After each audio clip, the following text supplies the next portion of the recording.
Let's do it. All right, welcome everyone to the Making Your Business panel. This is Kelly, also known as Miss Violence. What's up? And I'm Orlando Rios. I'm the online marketing manager for Onnit, also known as Alpha Brain Gaming, which you are all wearing on your little lanyards. Yeah, looking sexy. Weekend. Yeah, you're welcome. So we're going to talk about a bunch of different things today. So Kelly's been doing this for many, many years. She's made this her business. She's able to survive doing these kind of things. And hopefully you guys can learn something from that. If you want to make this your profession, hopefully you guys can learn something from her. And on my end, we get asked for sponsors all the time. Tons. You can't even imagine the amount of sponsorships we get, requests we get a day. So I hope I can give you a little insight from our end, what we look for, the ROI we take a look at, and the measurements we kind of use to decide when we're going to sponsor somebody and all that kind of cool stuff. So with that, we're going to get started. Yeah. So to first kind of talk about this, let's talk about a little about your early career, how you got into the whole thing, and when you had your first, like, oh my God, I'm a pro moment. The good old days, I should say. About 15 years ago, I actually got started in a little game called Magic the Gathering. And yes, thank you. You guys can clap. Be very interactive. I love it. Thank you. Hell yeah. What's up, MTG? So I started when I was very young, actually 12 years old, and I got into MTG, and it was the greatest thing of my life. It branched me into a lot of the competitive aspects of gaming and esports in general. So it branched from a card game, then onto the wonderful PC of Counter-Strike, like 1.5. Hey-oh, yeah. I obviously graduated to 1.6 throughout the years and fell madly in love with shooters. They're my bread and butter. It just came natural to me. Made sense. I also shoot real-life weapons as well. Since I was 6 years old. Yeah, badass. Oh, no. And it just made sense for me to continue in shooters. And I was a very competitive human being before gaming. So it really just branched into gaming as well. So it made me super competitive. After Magic the Gathering and Counter-Strike, I went to Rainbow Six 3 as well as Black Arrow and started competing on a game site called GameBattles.com. And it was the greatest thing to me because that's really all we had in America. If you guys know, we didn't have too much esports presence as much as Asia and Europe did in Counter-Strike as well as StarCraft 1. And that's all I had. So I took it and ran with it. I played through games such as, like I said, the Rainbow series, Ghost Recon Island Thunder, Splinter Cell, Call of Duty, Halo, and Gears of War. So those are my main games. And after game battles, I started to attend events like Major League Gaming, World Cyber Games, as well as other local LANs. And I got my first big win at like 17 years old in a Halo 2 free-for-all. I was so happy. I won $5,000. And with that $5,000, I bought a new television because tube TVs were in, and I hated it. So, but that was the deal. That was what you did. And after that, I guess it's just kind of gone from professional gaming to now a brand ambassador for companies such as Alpha Brain and Onnit. And being a host for places like CBS and GameSpot. And it even branched me into reality series like WCG Ultimate Gamer and The Controller. So it's kind of been a wild ride, but through gaming, I've had the pleasure of doing it all. So with that, as you started to grow and you realize, hey, I might have something here, this may be something I could do for a living, how do you, I guess you're going to have resistance from probably family, from probably parents who say, no, you need to go to college, you need to get a real job. This is play. This is not business. Yeah. So how did you deal with that interaction with your parents? Parents weren't happy at all, but they also had two other boys. My brothers were also pro gamers back in the day on Rainbow, and so they had to deal with three kids standing up to them saying, no, we're going to do gaming. And they're like, no, you're going to do your sports and academics. So it was actually extremely hard. It was very discouraging as a player and as a child, in my opinion, to tell your kid, like, no, you can't do that. Okay, like, why not? And it was because of the very small presence in esports in America. But I think my favorite person to trump is my mom, but I think my dad really took to gaming. He understood it. He was the one who bought all the consoles growing up anyways. So he really was like, yeah, this isn't gonna work. But then he saw me like for 1 year play Halo, And as much as I played, and then that $5,000 win, that was when he changed. He was like, all right. Once you start All right, seeing the all real right, money all right. come in. Yeah, for he sure. saw the TV, the flat screen that I Yeah. brought home. So Yeah. he was like, all right. So it was an instant mentality change for my parents. Even my mom understood kind of, but to this day, I will not lie. I will never tell a lie. My mom still doesn't believe that I've made this my business. Shocking. So don't let anyone, I don't care who it is, tell you you can't do that, because you can. Persistence and time. Yeah, you know? That's no, all it she takes. literally will text me like once a month and say, so do you still make money? Yeah. How do you live? Yeah, exactly. I have a bigger house than her, by the way. So she can suck Did it. it. Thank you. Yeah. So with that, you know, starting off, you know, your brand is so important. The username you choose to use, that's going to be yours forever. Pretty So- much, yeah. And changing is not a smart idea. Yeah. So you're Mrs. Violence, married to Violence. Yes. Let's let them know a little bit how you picked your brand, and out of all your years of seeing other people try to make it in this business too, give them some tips about, you know, building your brand, choosing your username, all that type of stuff. Oh, yeah, because I've gone through like 900 gamer tags. You know, like one was, no joke, get off my Jine for Halo. So if you ever played against her, that was me. And then we had get off my Jine, please, and now. So it was great. But obviously that's not something you'd want to brand yourself as. Or you do. It's okay. But something like that obviously would never take, you know, someone like On It, they would never take me seriously. Probably not. Yeah, you know, and, Yeah. and I'm sure there are kids out there that would like to, you know, look up to people like myself and others. So I came up with Mrs. Violence just because, due to the sole fact, I love violent video games, I love guns, and it's awesome. So it just made sense to me, but I will assure you, it was actually a bad name. This word, violence, it's not good. So I'll just use myself as a great example. One year, Microsoft wanted to work with me, and they saw my name and said no, instantly, right on my name. So they didn't care about my resume or anything like that. They were just like, sorry, your name is just too vulgar. Weird, because I was gonna go host a COD tournament, which is violent as all heck. So it was very awkward, but just that one thing can really like make or break you. And yeah, I was pretty discouraged, and I was like, damn, I just spent 10 years on this name, and it really didn't even help like at all. So when it comes to picking a name, you guys want something true to yourself too. It could be your name. My assistant is Kat Conti. That's what she goes on Twitch TV. So that's her gamer tag. It's pretty easy to remember. It's just her name. But it's also like very personal. So you don't know. Like, and that's what gaming is. We kind of all go to relieve stress or hang out with our friends or make a career out of it, whatever it may be. You want to kind of develop that other personality or, you know, that like incognito-ness. Yeah. So that's what I do. I mean, Mrs. Violence is a whole nother human being. She could be sitting right here. You'd never know.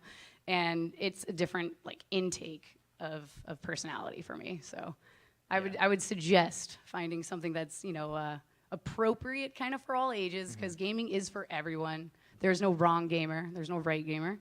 We all come in different shapes and sizes. And I love it. I love gaming, so I think it's very important how you brand yourself, and whether it's your name or a gamer tag, you really want to think about who you're impacting overall, no matter what.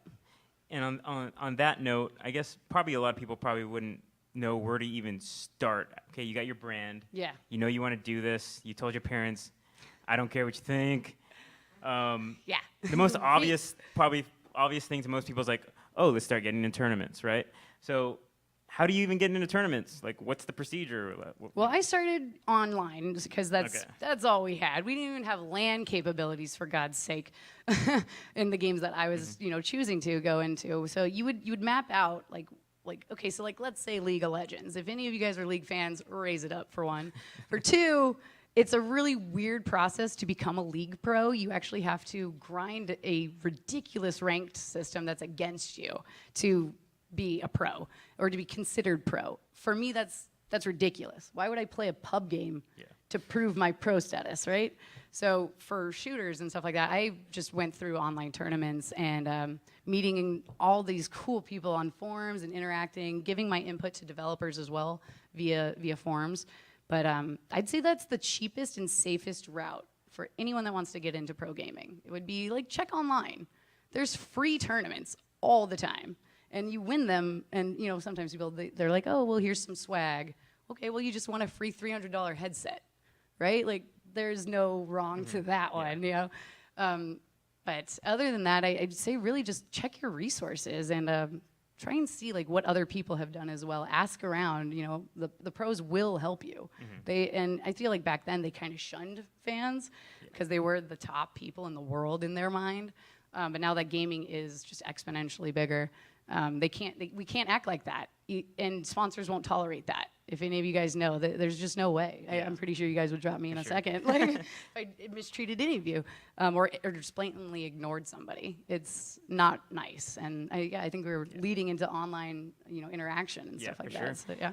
And so there's a lot of time and dedication you have to put in. Would you say you put it all towards, hey, I'm going to be the best in this specific game? No, not me. So you spread the field. I'm too many. I'm too many games to name, unfortunately. Okay. But all the shooters, anything with a gun in it, I've pretty much competed and placed in as well. But yeah. And you also mentioned, we were talking yesterday, you also mentioned that it's okay to go get lessons and to spend that time and make it that investment if you're serious about it. There's pros out there that will actually go one-on-one with you and teach you. Yeah, and I know people laugh about that, like how could you take lessons in gaming? Well, I've given lessons in gaming, and it is a one-on-one for about an hour and a half to 2 hours, depending on how much time the people pay you for. But it's very like personal time as well, and it's really inspiring though. At the same exact time, I'm like, yeah. So it's great for us to like see what you guys want to be taught or something like that, or like what the upcoming crowd is looking forward to and stuff like that. But yeah, I took lessons. Gears of War 1 from Takedown, Ryan Watson, $100 for like 7 lessons actually, and I was horrible at sniping. Oh my God, I suck so bad. And after 7 lessons, I became one of the most feared in sniping, in not just pubs, but the pro scene. So it was really, really cool to feel that like threat like on me. I was like, haha, yeah, be scared when I grab that sniper now. Yeah. So, and now recently in the last several years, there's been a huge growth with Twitch. So there's another way to interact with us pros. Revenue and opportunity. People, yeah. So how do you become a Twitch partner? How do you use it to your advantage, and what are the ways you can make some money out doing that? Oh, Twitch. Oh, I love you. The Twitch partnership is a grueling task, actually. People think it's kind of like just walk in, stream for a couple days, and you get partnered. No, not anymore, actually. It used to be. But Twitch is one of the greatest websites, in my opinion. You become your own entertainer, or you find someone that is individually entertaining for you. I don't even watch TV anymore. I don't have cable. Why? Because I watch Twitch TV. There's so much better shows on Twitch TV that you'll ever find on TV, in my opinion. And to become a part of that, though, you don't even have to be a broadcaster at first. You can just watch and be a spectator or a fan or whatever it may be. And you can just take all of what the streamer is putting in front of you and use it to your advantage. So see their lighting, listen to their microphone, right? Check their graphics. And most of the time, we list, like what our equipment is, like our capture cards or our microphone and camera, or our lighting setup. I have 2 giant lights that like beam into my brain for like 10 hours a day. But that's something to take into account, as well as the money to go into Twitch. You don't just buy a capture card, which would be the easiest thing to do. And I know you can stream from Xbox and PlayStation 4 now, which is really, really innovative and helps the broadcasters. But again, it is taking that huge extra step, buying this camera, buying the PC alone, if you want a PC stream, is way too much money, in my opinion. But it is a great way to, get your name out there and get your footage out there as well, because you can go directly from Twitch to YouTube. You can integrate your streams right to YouTube. And that's just another ad revenue that you can just bring on. And I don't know how much I get paid really in YouTube, because it's not my biggest ad revenue placement. I don't really like YouTube all that much. The deals they kind of give out, it's very iffy. And it's apparently like a popularity contest. Twitch TV is not like that. It's literally everyone has the same deal, unless you were like on JTV, 10 years ago. But yeah, everyone has the same deal. It's a very equal opportunity, and you're treated like family instead of like a random on YouTube. I just feel like that's how it is on YouTube. And there's scouts and stuff like that. You can be scouted for different partnerships and networks. I'm currently with Maker and Polaris, as well as Disney. And through them, I got to meet a lot of great people via YouTube as well and stuff like that. So you just really, you can branch from one website to the other, and it's quite flawless. And on that same note, social media is so important. I don't think I have to tell any of you guys that. That's an obvious thing. And I'll just say something really quick. From the brand side of things, that's number one. Numero uno. Yeah, and it's tough to get new followers, tough to get new legit followers, but we're gonna be able to tell if they're not legit followers, number one. And number two, you have to build an audience first before you can come to a sponsor. Absolutely. Like, we get sponsor requests all the time from people that haven't even started yet. Like, well, they're like, oh, I have this great idea, I haven't built my website yet, but this is my plan. The plan may be great, but we can't take the risk with the minimal amount of marketing dollars we have to put it towards something that hasn't been built yet. You have to build it first. Absolutely. So you got to put that work in and get that social media following going, engage with people, and that you got to do first. So how did you have over 30,000 followers on Twitter? How did they make that happen? You know, it's a tough feat. It is. It's insane. But I think it's like when you reach out to other people, companies, and keeping up with them is like super crucial. Or even just snapping a photo of their logo, or like you like selfieing with their logo, they'll retweet it. That one retweet can get you at least like 10 follows, right? Yeah. So I think like Rainbow today was just going huge on Twitter, and I retweeted I think every single tweet, and that, I'm sure, just showed so many people about the new Siege game coming out, which I'm very passionate about.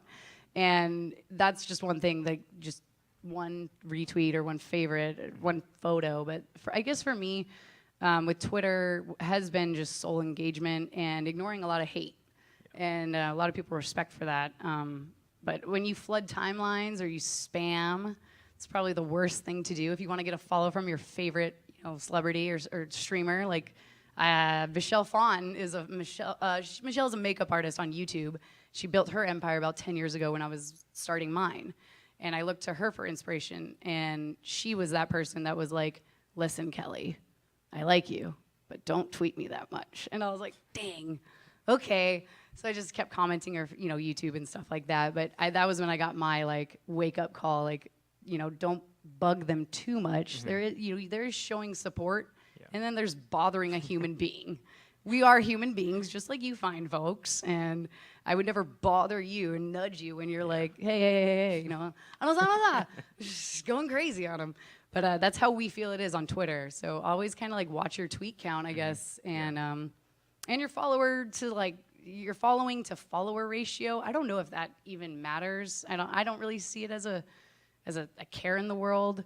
But if you do want to like actually read Rainbow Six's tweets or on its tweets, if you're like following 1,000 people, you're not gonna see their tweets ever. So it'd be hard to reach that information and to share that information as well. Yeah. Cool. So with building your social media audience and starting to make an impression on the world, you're gonna have the haters, the people that come after you on social media and call you nasty things and tell you you're an idiot, all types of bad stuff. Yes. What's the best way to deal with that? Because, as a brand, we see everything. If we're giving you money, we see everything. I loved your text the other day. Yeah. Kelly, are you okay with all this hate? It happened the other day. Just the other day, yeah. And so we had to check in on it. Yep. That's just the nature of things. We have to make sure that we're cool, our representation is cool. Yeah. So what's the best way to deal with those people? Blocking them, completely ignoring. Don't ever once reply, because I make that mistake, but I really need to take my own advice. But I've been building this thing called a brick wall, for about 15 years. Being a female on the internets is horrible, and it's a really interesting life. But especially in gaming, we were the minority. Women were the minority, now we're not. But I was definitely never seen another girl. I've never seen another girl until Halo 2 came out. So I can assure you, it was weird. It was very weird, and you get a lot of hate, and no matter what you do, someone's gonna hate on you. So whether I am a pro gamer, or whether I quit pro gaming to become a model or a cosplayer and a brand ambassador, I get hate no matter what. I still have people to this day like, you should be competing, stop modeling, and yada, yada, yada. And I go, thanks for the input, smiley face, blocked. I got the last word. I won. I drink your milkshake. I drink it up. There will be blood. Sorry. Yes, any There Will Be Blood fans. Hell yeah. But yeah, so it's like that, and it's always been like that since Xbox Live and PC gaming and stuff like that. And like I said, I don't use all chat in League of Legends. I don't even give them the benefit of the doubt to tell me I suck at laning or CSing and stuff like that. So it's literally all ignore. Their opinion doesn't matter. Your opinion matters on yourself. If you want to change something, change it. It's up to you. It's not up to them ever. Yeah, treat yourself like a brand. Hell You would yeah. never see someone like Nike or something reply to somebody in a negative way. Yeah. No matter how many bad things they say. Why did you get rid of that shoe? It was so great. Yeah. Well, because we have other shoes blocked. No, I'm sure they don't even block. They're just don't even reply, right? Because it's Nike. Yeah. But it's the same thing. It's literally why even reply? There's no reason to. Yeah, and I'll say from Onnit and Alpha Brain, the Alpha Brain gaming thing is still new to us. We've been doing it just for about a year now, but we've always had Alpha Brain as Onnit. We have tons of followers, and not everybody says nice things. Yeah. And so I've been doing social media for a decade now, maybe back in the MySpace days. So, there's gonna be so many people that say so many bad things, and they're gonna pick at you and do crazy things to try to get your attention. But you can't fall into that. They'll make 10-minute videos talking smack on you. They will make videos. They will make videos because it's that important to them to hate on you, and it's really, really annoying and at the same time. And if they link you or they have people link you, it's literally all right, well then I'm blocking you. And if you get sick of blocking, then get off social media. Yeah. Go outside, play a game, do something, go ignore it. Yeah. Get away from social media. I do it all the time. When the other day, it was so intense I had to leave. I literally had to get off my setup, watch TV, and that's what I did because it's 113 degrees in Vegas, so it's really, really hot. And I don't want to die. Yeah. But so it's because I will. Texas is worse. Yes, I'm experiencing this wonderful humidity. But it's literally like that. Just get up, drop your phone. Does someone have a gun to your head to read it? No, right? Okay, cool. So just put it down, walk away, and ignore it. Yeah, don't let the fury of the moment get the best of you because it can end your career. Oh, yeah, I mean, how many times have you seen a brand on Twitter just overreact because the person who was ever behind it was probably somebody just like me, may have had a bad day and decided to retaliate. And you see it on the news, you see it everywhere, and it's a tough thing to get over. So, if you're in the heat of the moment, just take a break. Relax. Yeah, literally. And the best with online gaming or, this career that I've chosen, there's no one near me. I literally work downstairs and I can just shut it off. I can go away. And I feel like you can't do that if you work I used to work at GameStop. If a customer comes in and flips out on you and is like, I want to return this game. There's blood. There's violence. There's hookers. My kid's 8. Why would you sell him this? I go, you know what? I didn't sell him that. I sold you that, but it's cool. I'll refund you, blah, blah, blah. But it pissed me off so much that I couldn't keep a straight face after, and I didn't want to take my aggression out on the next customer because it's not their fault. So I was like, hey, Tim, I'm going to go take a break. I need it. That lady pissed me off. So I took my break, and I came back just 10 times more positive, and I totally forgot about her, Yeah. Yeah.